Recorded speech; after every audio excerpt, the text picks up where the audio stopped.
The 83-page motion for summary judgment just landed, and it is not the movie Blake Lively tried to sell to the internet. It does not read like a woman finally safe enough to speak up. It reads like a step-by-step guide on how to grab a film by the throat, call it safety, and then sue the people who handed you the power. According to this filing, Blake did not just walk onto a set and get blindsided by a hostile work environment. She allegedly used the language of safety as a crowbar. She negotiated control over almost everything, pushed the director into a corner, broke the rules she demanded from everyone else, helped nuke his reputation in the press, and then filed a lawsuit after getting the money, the credit, and the creative influence. All of this while that director was trying to make a domestic violence awareness film with a nonprofit partner. This is not just a harassment story. This is a story about control, optics, and retaliation wearing a victim name tag. Start at the beginning. Justin Baldoni did not stumble onto this project because he needed a paycheck or wanted a clout boost. He already had the resume and the fame. Years before any of this, he met Colleen Hoover, fell in love with It Ends With Us as a story about domestic violence, and bought the rights because he actually cared about the subject. Not because it would look good on his Instagram bio. He built a partnership with an organization whose whole purpose is supporting survivors, and together they lined up a plan where the movie was supposed to raise both awareness and money for people living through the stuff this script was about. By the time cameras ever rolled, nearly $600,000 had already flowed to that nonprofit connection. This was always pitched as a purpose-driven film, not a vanity project, not a tax write-off. A passion project about domestic abuse and the cycle of violence, backed by a studio that wanted to center the message, not just the star. Then Blake Lively came in. On paper, she is perfect casting. Huge platform, built-in fan base, glam look, the kind of name that makes studios relax and finance departments smile. In reality, if this motion is right, Blake did not just sign on to play Lily Bloom. She signed on and immediately tried to become Lily Bloom, head of studio. From December 2022 through spring of 2023, she and her team negotiated everything. Approval over the director, the script, the co-star, the location, the glam squad, the wig, the ad campaign, the release plan, even who was allowed inside her trailer. This was not a simple, hey, can we tweak my contract? This was a full-on, I want the keys to the car. Wayfair and the production entity caved on almost all of it. They moved the shoot from Boston, where the book is actually set, to New Jersey because that is what Blake wanted. They rearranged the schedule around her life. In April of 2023, she signed an escrow agreement so the production could wire her $1.75 million up front through her loan-out company. The offer letter that followed said a long-form deal still had to be signed to lock everything in. That long form was never executed. So she got the money. She got the influence. She got the concessions. She allegedly never signed the contract that would give her the right to scream breach later. Legally, that is not a small detail. That is the foundation of a lot of what this motion is asking the judge to torpedo. Before filming even started, Blake was not some naive actress being marched into scenes she had never imagined. The script she saw included adult content. It had intimacy, sexual themes, violence, and tricky emotional material. She knew what this story was. She worked on the pages herself. In February 2023, she was already voicing concerns about how she looked, worrying about weight, and talking to both the director and her agent about it. The filing has her joking in one breath and complaining in the next, not about boundaries, but about body image and timing. Then comes the rooftop scene. In April 2023, she sends Baldoni a rewritten version of their character's first meeting. Only later does she admit that her husband Ryan Reynolds actually wrote those changes, and she put her name on them. Not exactly the picture of a passive actress. That is a partner who has her own writer in the next room, ghost writing for a movie she does not officially control. The motion might as well label Ryan as uncredited co-writer number 1. While that is happening, the production is putting its own safety structure in place. In early April, before a single frame is shot, an intimacy coordinator is hired for the film. There is a written offer that says, Blake does not have to do nudity or simulated sex without her written consent and a specific rider. In early May, both she and Baldoni get those nudity riders. On May 5th, everyone goes through workplace harassment training. Call sheets include a hotline for complaints that routes to a third party. Human resources contacts are printed and circulated. The paperwork reads like a studio doing every standard thing they are supposed to be doing. Then filming actually starts. The first phase of shooting runs from May 15th to June 14th of 2023, all in New Jersey. No explicit intimate scenes with Blake are filmed in this block. The birth scene and non-explicit scenes are shot. The intimate content between Blake and Baldoni is held for a later phase after the strikes. According to this filing, every single incident Blake later points to in her lawsuit happened before or during this first chunk of filming. Not after, not during second unit pickups. Not months later buried in editorial. Before and during that first 4-week window. The motion walks through those incidents one by one. It has her complaining about comments that she and another actor looked sexy, but there is also testimony and footage of her turning around and calling her own boots sexy because they are, in her words, bone-hitting wood. She does not want people to talk about her looks, but she is on camera talking about her own looks. She does not want anyone hugged on set, but there are accounts of her initiating hugs. She does not want people discussing their sex lives, then jokes about her own in meetings. One of the biggest moments is the dancing scene. In her narrative, this is the smoking gun. She tells the world that Baldoni went off script, did things that made her uncomfortable, and turned a choreographed moment into sexual harassment. The motion says there is video of the whole thing. One continuous take. Full audio, no cuts, no mystery, nothing hidden. The footage allegedly shows her laughing, giving directions, asking the cameraman to get shots of her shoes, and collaborating like a woman who is comfortable and in charge, not someone frozen in fear. You cannot watch someone laugh, joke, pitch ideas, and tweak shots in real time and convincingly argue that the entire room should have magically known she was traumatized in that moment. The filing basically says, if this is what harassment looks like, then no one on that set got the memo. Then there is the infamous weight comment. In Blake's version, Baldoni body shamed her by asking about her weight. In the paperwork, it is a private logistics question to a trainer about how to safely stage a lift in a specific scene that requires him to carry her.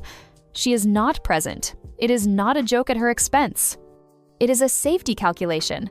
The motion points out that he was still planning that scene in December 2023, months after the comment, and that she did not raise it as a complaint until well after the fact, when she had already recast him as the villain in her story. So during this first phase, we have a pattern. She is fully engaged, joking, rewriting, touching, complimenting, and shaping the creative. Then the strikes hit, filming pauses in mid-June, and everyone goes home. This is where the story quietly shifts from creative collaboration to full political campaign. On July 17, 2023, while everything is on hold, Blake and Ryan unfollow Baldoni on social media. That is not a legal problem, but it is a modern shot across the bow. At the same time, she starts framing herself as uncomfortable and unsafe in private communications. She texts a list of concerns about how the set felt. In late August, her lawyer sends a list of desired protections and conditions that will later be formalized. The big formal protections for return to production document gets sent by her representatives in November 2023. It contains conditions like intimacy coordinator present, closed sets for intimate material, no ad-lib physical contact, no comments about her appearance, no hugs, no discussions of personal sexual experiences. On the surface, if you ignore the earlier record, it sounds like a woman trying to protect herself. In the context of the timeline, it looks a lot like she took behaviors she had already participated in and tried to outlaw them on paper for everyone but herself. The motion notes that most of what she demanded was already substantially in place. Intimacy coordination was set months before. Harassment training done. Nudity riders signed. Hotlines active. What she added were extra controls that would tie the hands of the director and everyone else. Then comes the home meeting. Baldoni is invited to Blake and Ryan's house to talk through concerns. According to the filing, he walks into a scene that feels less like a friendly catch-up and more like an intervention. Ryan is there. 2 other celebrities are there. They confront him over the weight comment and other grievances. It is not just Blake sitting down to clear the air. It is a high-profile couple deploying their influence in their living room, with backup, to push a director into submission. After those protections, demands, and the home meeting, second phase filming finally moves forward. This is when all of Blake's actual intimate scenes are shot. The motion says that block proceeds without incident. No sexual harassment complaints, no explosions, no breakdowns on set.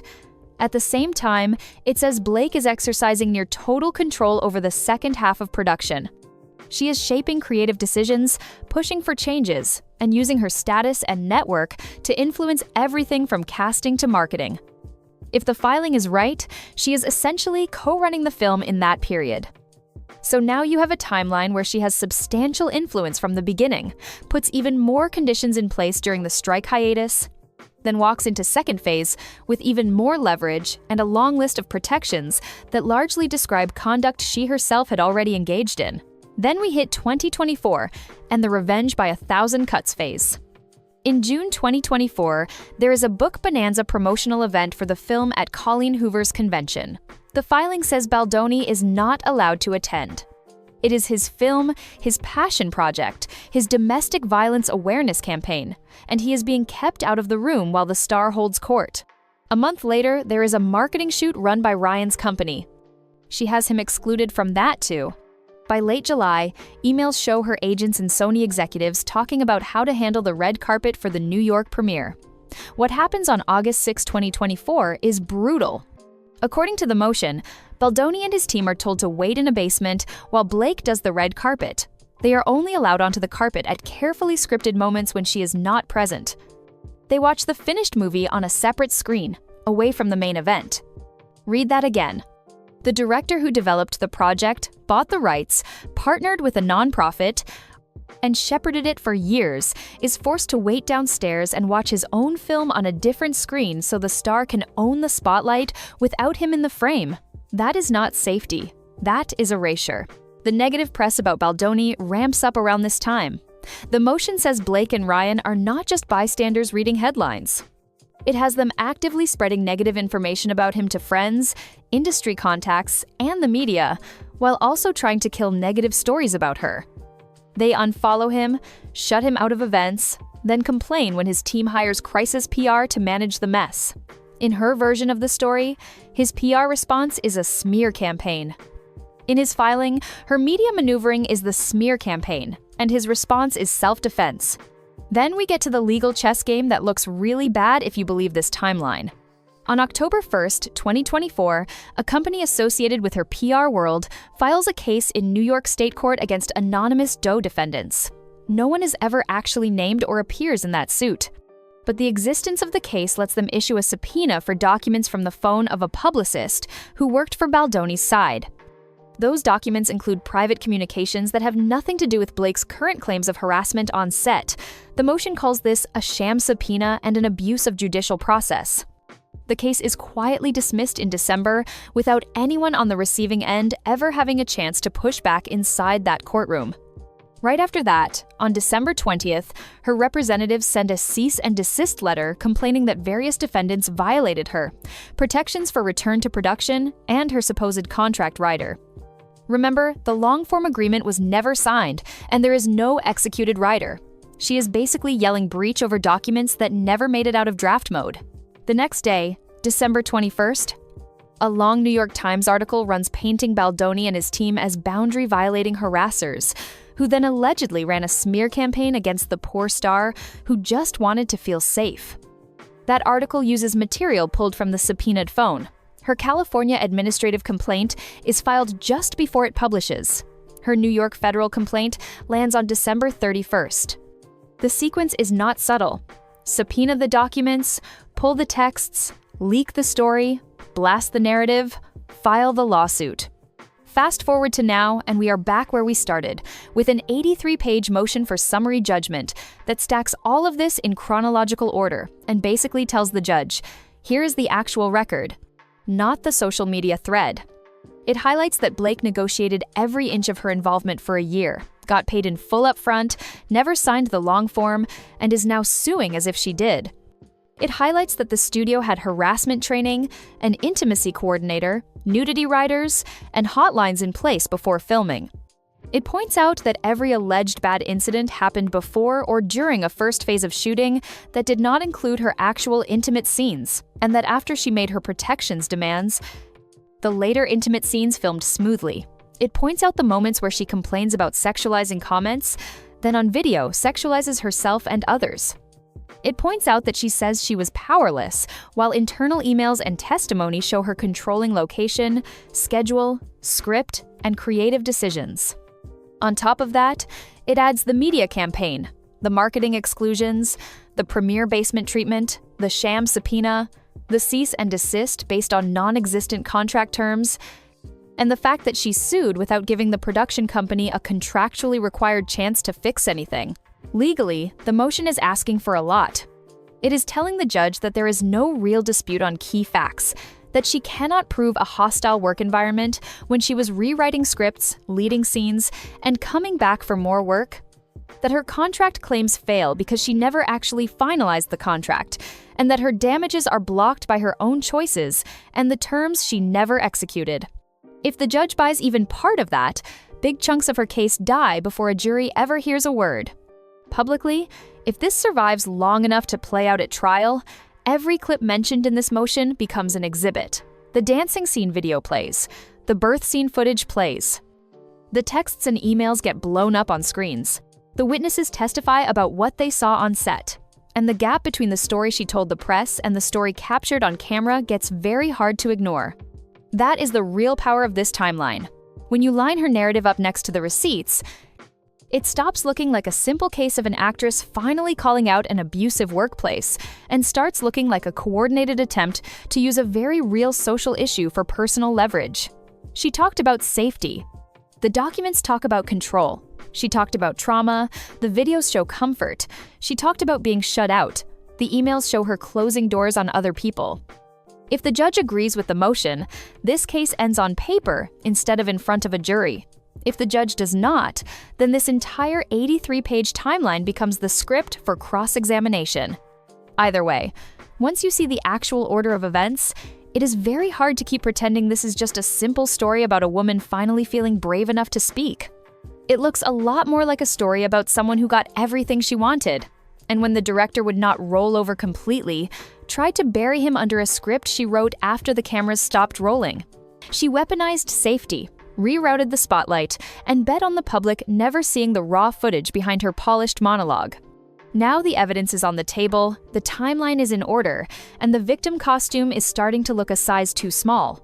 She tried to bury him with a script, and this motion for summary judgment hands him the shovel back. That's my opinion!